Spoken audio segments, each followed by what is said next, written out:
이제 앞서서 하원 의장 네네. 선출에 대한 얘기도 이제 정리를 해주셨는데 네네. 지금 이제 저희가 좀 더 고민을 하는 것들은 네. 그러니까 결국은 이제 4분기 지표들이 확인되는 시점부터 조금 이제 조금 바뀔 수 있다라는 그림들을 이제 말씀을 네. 드리고 있는데 네.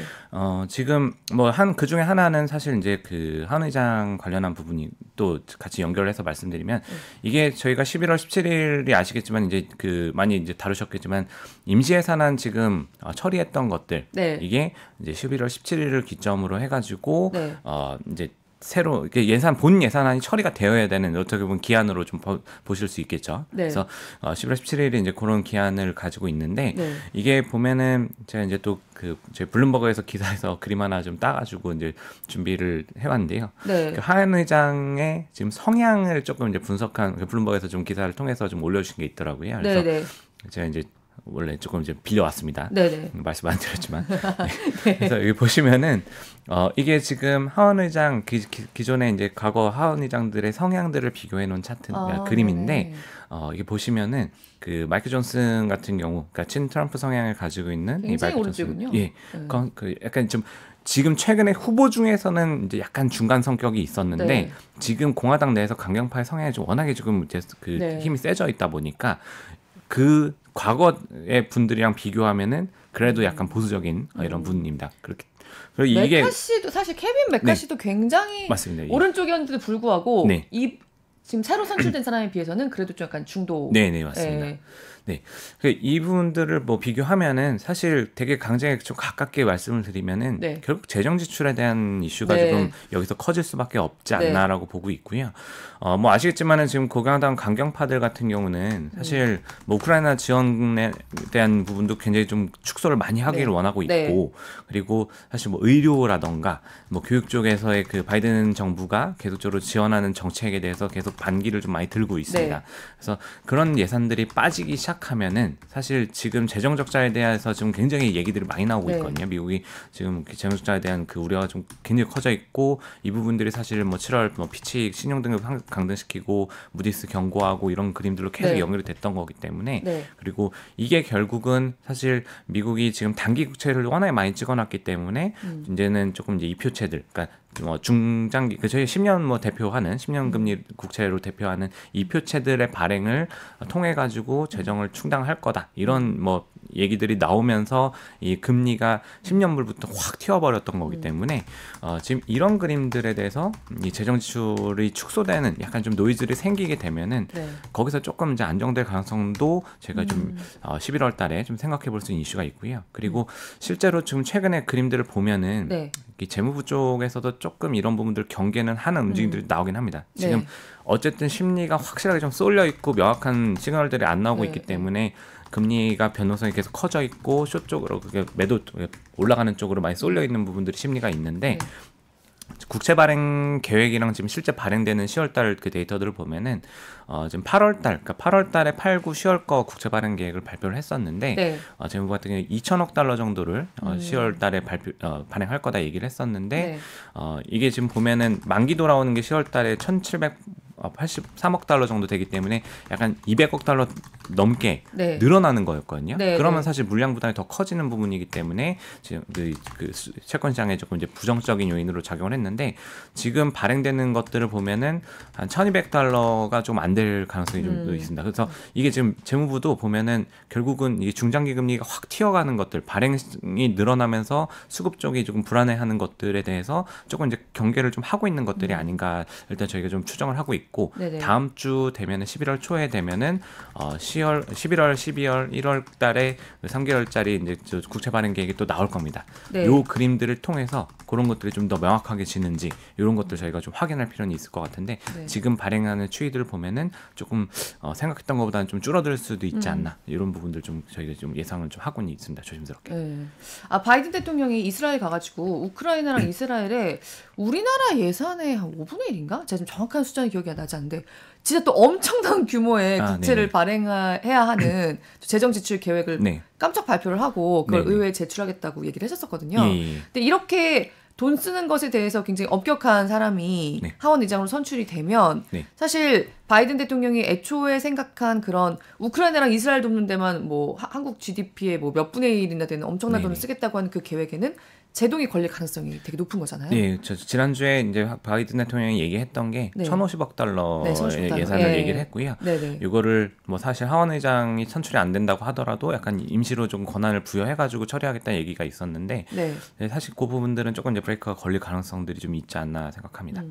이런 부분도 연말로 갈수록 어쨌든지 간에 이렇게까지 시장 금리가 치솟게 내버려두지는 않을 것이다. 네. 지금 뭐 공화당은 물론이거니와 지금 미국 재무부 안에서도 약간 돈 쓰는 애 막 이렇게 쓰다가 네. 약간 저 너무 저렴한 손짓이 나왔나요? 이렇게 지저분하게 쓰다가 그래 좀 조심해야지 이렇게 하는 분위기가 네. 예, 좀 되고 있다는 그런 네. 말씀을 주셨는데 그럼 한마디로 마이클 존슨이 참 굉장히 좀 오른쪽인 것 같아서 좀 예. 말하기가 좀 조심스럽긴 하지만 그래도 저런 사람이 지금 하원 의장이 된 거는 우리 입장에서는 꼭 나쁜 것만은 아니네요. 단점을 시장 얘기하면. 관점에서는 그러니까 단기적으로 어쨌든 네네. 지금 금리가 워낙에 지금 시장에 영향을 좀 많이 미치고 있기 때문에 네. 약간 지금 거기에서도 사실 이제 8월 이후로 재정 지출에 대한 경계감들이 많이 올라왔었거든요. 네. 그래서 여기서 조금 브레이크 걸릴 수 있는 이슈들이 좀 더 올라온다라고 하면은 사실 시장 관점에서는 단기적으로 조금 그래도 불안감을 조금 낮춰줄 수 있는 그런 네. 그림들이 좀 생기지 않을까 기대는 좀 하고 있습니다. 네. 저희 그 간밤에 또 금리 너무 꿈틀거리고 그리고 알파벳을 위시해서 대형 기술주들이 너무 폭락을 해서 사실 또 불안감이 상당히 커진 시장이었는데요. 역시 박승진 팀장님과 함께 정리를 해보니 꼭 그렇게까지 흔들릴 일은 아니다. 이렇게 약간 정리를 할 수 있을 것 같습니다. 여기서 제가 중요한 질문 하나 드릴게요. 지금 S&P는 4,200선이 무너져 있고 네네. 네, 약간 어떻게 보면 앞으로 좀 오르는 모양이 나타난다고 하면 이럴 때 들어가는 것도 나쁘지 않을 수 있는 거잖아요. 앞으로가 중요하잖아요. 네. 팀장님. 앞으로 S&P 500, 4,200 무너진 S&P 500 네. 향방 어떻게 보시나요? 그래서 앞으로에 대한 그림을 말씀을 좀 드리면은 일단 뭐 먼저 보시면은 이게 지금 저희가 이제 아까 그 실적 서프라이즈 비중을 제 차트를 또 하나 지금 준비한 게 있는데 네. 이게 지금 보시면은 실적 모멘텀은 이제 사실 차트 보시면 이제 조금씩 떨어지고 있는 그림들이 나오긴 합니다. 지난 분기까지 이제 워낙에 좋았고, 네. 그다음에 이제 실적서 이건 사실 어떻게 보면 눈높이가 높아져 있는 그림들도 있죠. 그리고 2분기의 실적 서프라이즈가 지금보다 높았고, 네. 3분기는 지금까지 발표된 걸로는 2분기만 못하네요. 예, 좀 이제 네. 떨어지고 있는 그림들 이런 게 좀 나오고 있고, 사실 근데 지금 최근에 나타나는 그림들은 어떻게 보면은 조금 이제 가이던스는 사실 조금 더 시장 예상한 것보다 낮은 가이던스가 나오는 경우들이 지금 사실 좀 더 빈번합니다. 그래서 지난달부터 좀 나타난 현상인데 네. 이런 부분들을 보면은 사실 이게 약간 반대급부적인 요인들이 좀 있습니다. 그러니까 결과적으로 지금 단기적으로는 어떻게 보면은 그 연말 랠리에 조금 이제 소극적인 랠리 정도 좀 가능하다라고 좀 말씀을 드릴 수 있는 거는 네. 결과적으로는 금리죠. 그러니까 지금 시장을 누르고 있는 것도 금리이기 때문에 금리가 조금 변곡점을 만들어낼 수 있는 요인들이 4분기에 좀 11월부터 확인이 되기 시작하면은 네. 이제 거기서는 조금 이제 다시 되돌리는 할인율에 대한 평가들을 좀 되돌리면서 주가가 좀 반등할 수 있는 좀 분위기가 일시적으로 좀 형성이 될 수는 있다라고 보고 있습니다. 그래서 약간 이런 그림들까지 이제 저희가 기대를 할 수 있을 거고, 근데 다만 좀 말씀드렸지만은 이후의 그림들을 보면은 전체적으로 이제 이 경기에 대한 판단이 조금 낮아지면서 나타나는 금리 하락이기 때문에 이러면은 사실 조금 이제 계속 말씀드린 거죠. 이게 실적에 대한 그 펀더멘탈에 대한 평가 자체가 네. 이제 엇갈리는 그림들이 나올 수 있고, 그래서 지금 금리 영향 받으면서 사실 그 메인 세븐 그 종목들이 좀 굉장히 약세를 보였던 그림들은 있지만은 네. 결국은 또 반등할 때도 걔들이 주도를 할 가능성이 좀 사실 높습니다. 네. 이게 지금 뭐 어쩔 수 없는 것 같고요. 지금 금리가 너무 높아졌기 때문에 네. 뭐 성장에 대한 것들, 그 R&D나 뭐 이런 것들을 자금 조달해가지고 진행을 해야 되는 사업을 가지고 있는 기업들은 힘을 쓸 수가 없고요. 그리고 캐시가 좀 많은 기업들이 뭐 당연히 유리할 수밖에 없습니다. 자금 조달의 부담이 상대적으로 그렇죠. 적은 기업들이고, 그리고 이게 경기보다 이제 좀 약간 안정적인 사업 구조를 통해서 그 성장을 계속 꾸준히 가져오고 있는 것들이 지금 그 일곱 종목들이 사실 그 비중이 크기 때문에 사실 반등도 결국은 거기서 주도해서 나올 가능성이 좀 높다라고 생각하고요.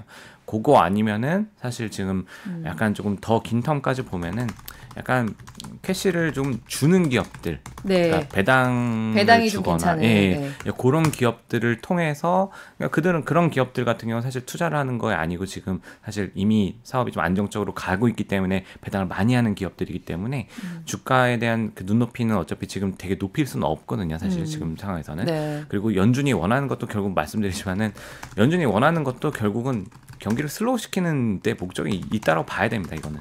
네. 예, 금리 이만큼 올렸는데 경기가 멀쩡하길 바라면 사실 그게 조금 네. 힘들죠. 사실 뭐 네. 지금 당장 저희가 생활하는 데 있어서 체감을 할 수 있는 부분이죠. 금리 네. 올라갔기 때문에 사실 단기적으로 뭔가 자금 끌어가지고 뭔가 소비를 하는 게 굉장히 힘들어진 상황이 계속 가중되고 있기 때문에 네. 그런 부분들 고민하신다라고 하면은 조금 이제 그 메인 종목들의 반등을 좀 기대하는 부분들 그리고 약간 조금 이제 배당이나 약간 현금 흐름들이 좀 좋은 기업들 총해가지고 저희 조금 반등을 좀 이렇게 대비하는 게 조금 더 전략적으로는 좀 이렇게 상대적으로 좀 좋을 수 있는 쪽으로